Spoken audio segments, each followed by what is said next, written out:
네, 안녕하십니까. 1월 24일 와플터치. 오늘 함께 읽으실 본문 말씀은 에스겔서 33장 21절부터 33절의 내용입니다. 저는 이제 오늘의 본문 말씀은 이런 식으로 구성이 됩니다. 이제 한 사내라고 표현이 되는데요. 누군가가 이제 포로로 잡혀와 있는 이스라엘 사람들에게 와서 전달을 해준 겁니다. 이스라엘, 우리의 본국, 우리의 모국 이스라엘이 완전히 점령당해버렸다. 이제는 아예 끝나버렸다라고 하는 최후 통첩을 전달해 줍니다.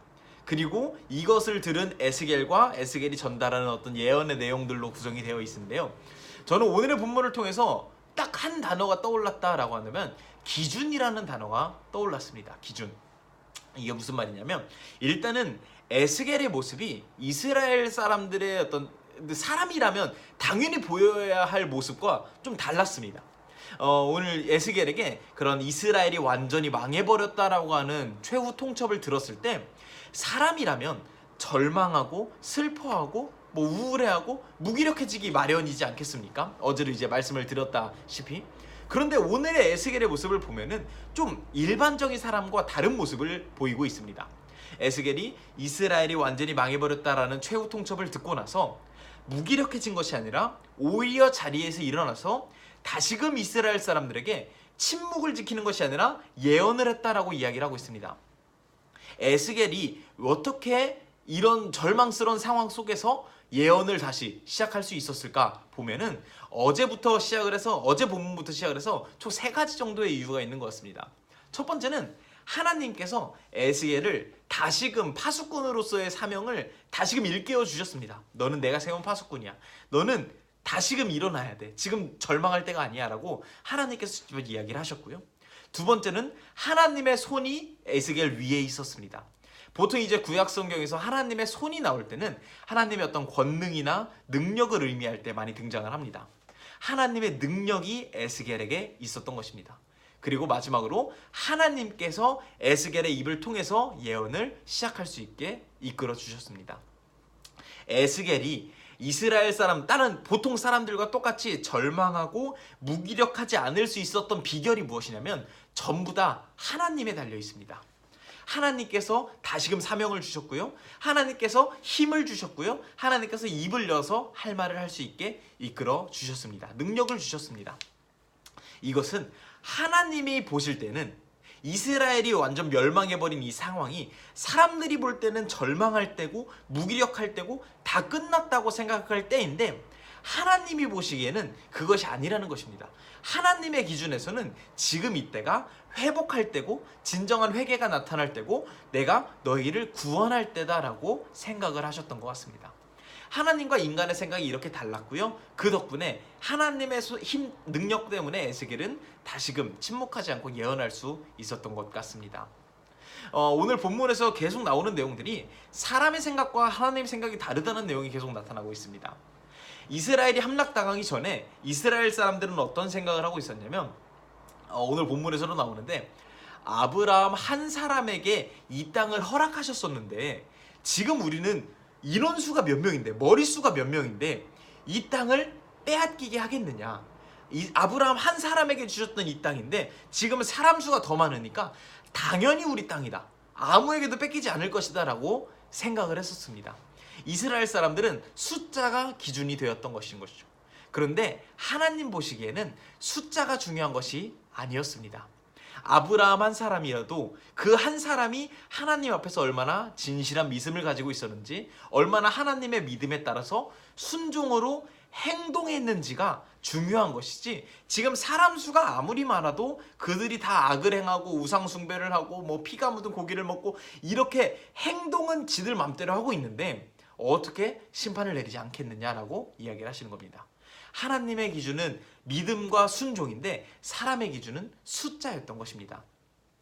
그 밑에도 이렇게 나옵니다. 이제 이스라엘 사람들이 에스겔의 이야기를 들으러 나옵니다. 하나님의 말씀을 듣자 하고 나옵니다.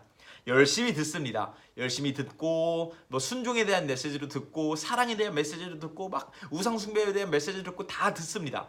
그런데 행동으로 변하지 않습니다.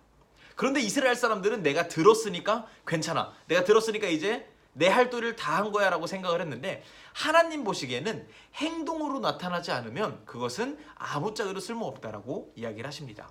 어제 읽었던 본문 말씀 20절에도 보면은 너네가 너희의 행동한 대로 심판을 받을 것이다 라고 이야기를 하십니다.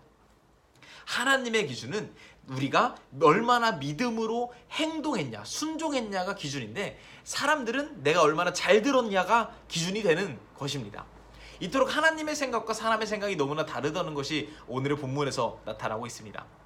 사람이 볼 때는 절망일 때고 끝날 때인데, 하나님이 보시기엔 다시 시작할 때고 희망을 가질 때였습니다.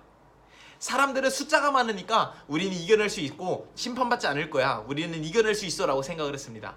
하지만 하나님 보실 때는 그 숫자는 아무런 의미도 없었고, 단 한 사람이라도 믿음을 가지고 있냐, 그토록 믿음을 가지고 행동을 했냐가 중요한 역할을 차지했습니다.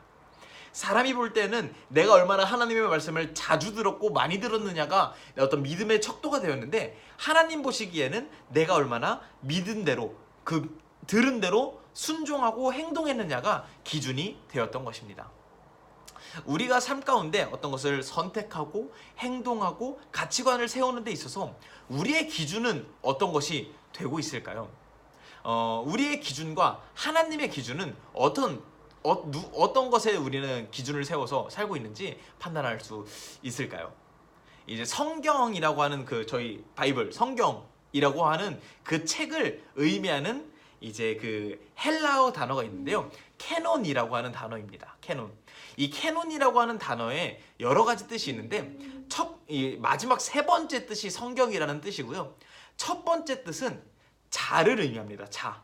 어디에 이제 뭐 1cm, 2cm 적혀 있는 이 잣대를 의미하고요. 이 잣대가 첫 번째 뜻이기 때문에 두 번째 뜻은 기준이라는 뜻을 가지고 있습니다. 이 캐논이라는 단어의 두 번째 뜻은 기준입니다. 그리고 마지막 그 세 번째 뜻이 성경, 바이블을 의미합니다. 우리가 삶을 살아가면서 내가 삶을 선택하고 행동하고 가치관을 세우는데, 나의 기준이 하나님의 기준인지 인간의 기준인지를 구별할 수 있는 좋은 척도, 좋은 잣대로 우리에게 주신 것이 바로 우리 성경이지 않을까 하는 생각이 들었습니다. 오늘 이제 와플터치를 통해서 또 오늘 하루 아침을 시작을 하시는 분들이 많이 계실 텐데요. 때로는 우리가 많은 실수를 합니다. 인간의 생각대로 어떤 숫자로 많은 것들을 판단하곤 합니다. 돈이 많으면, 통장에 숫자가 많으면 잘 사는 것이고, 통장에 숫자가 적으면 좀 못 사는 것이다 라고 잘못 생각할 때도 있을 거고요. 근데 우리 교회가 뭐 1000명, 2000명 많은 숫자가 모이니까 우리 교회는 좋은 교회다라고 생각하는 그런 착오를 가질 수도 있을 것입니다. 내가 와플터치를 일주일에 몇 번이나 들었는지를 가지고 나의 믿음을, 척도를 이제 기준을 삼을 수도 있을 것이고요. 내가 얼마나 헌금을 많이 했나를 가지고 내 믿음을 판단하게 될지도 모르겠습니다. 이스라엘 사람들이 숫자로 자신들의 구원을 생각을 했던 것과 마찬가지로 말이죠. 그리고 이스라엘 사람들이 생각했던 것처럼 내가 얼마나 많이 들었는가, 내가 얼마나 와플터치를 열심히 듣고 있는가, 내가 수요일 설교 말씀을 얼마나 잘 듣고 있는가, 이 들은 걸 가지고 내 삶 가운데 내가 얼마나 믿음 생활을 잘하고 있나라고 하는 그런 기준으로 세울지도 모르겠습니다. 하지만 하나님의 기준은 좀 다른 데 있고, 또 그 기준을 저희가 알 수 있는 방법은 성경에 있는 것 같습니다. 그러면서 저희가 와플터치로 오늘 하루를 시작하는데, 내가 들었으니까 난 오늘 할 일을 다 한 거야, 나는 신앙생활을 잘한 거야 라고 하는 생각이 아니라, 내가 이 이야기를 듣고 오늘의 와플터치를 듣고 내 삶 가운데 하나님의 기준대로 행동해야 되는 것이 무엇이 있을까? 내 기준을 바꿔야 하는 것이 무엇이 있을까? 또는 성경에서 나오는 내 삶의 기준으로 세워야 하는 것이 무엇이 있을까? 좀 더 고민해보고 생각해보고 그렇게 삶의 행동으로 나타낼 수 있는 그런 저희가 된다면 하나님 보시기에 좀 더 기뻐하실 만한 그런 저희가 되지 않을까 하는 생각이 들었습니다. 더불어서 우리 삶 가운데 뭔가 절망의 때가 찾아오고 뭐 슬퍼할 때가 찾아올 때, 하나님 기준에서는 때로는 그것이 어떤 다시 회복하는 때, 다시 시작하는 때가 될 수도 있겠다라는 생각이 들었습니다. 그래서 여러 가지 이야기를 오늘 함께 나누었는데, 여러분들에게 오늘 하나님께서 하시는 딱 한마디가 있다면, 여러분들께서 이 영상을 보시면서 딱 한마디가 마음속에 감동이 있었다면 그 한마디를 가지고 오늘 하루 이제 기도로 시작을 하시면서 하나님께서 내게 원하시는 내 삶 가운데 기준이 무엇인가 고민해보고 또 그렇게 순종하고 살아갈 수 있는 그런 저와 여러분이 되면 좋겠다는 생각이 들었습니다. 감사합니다.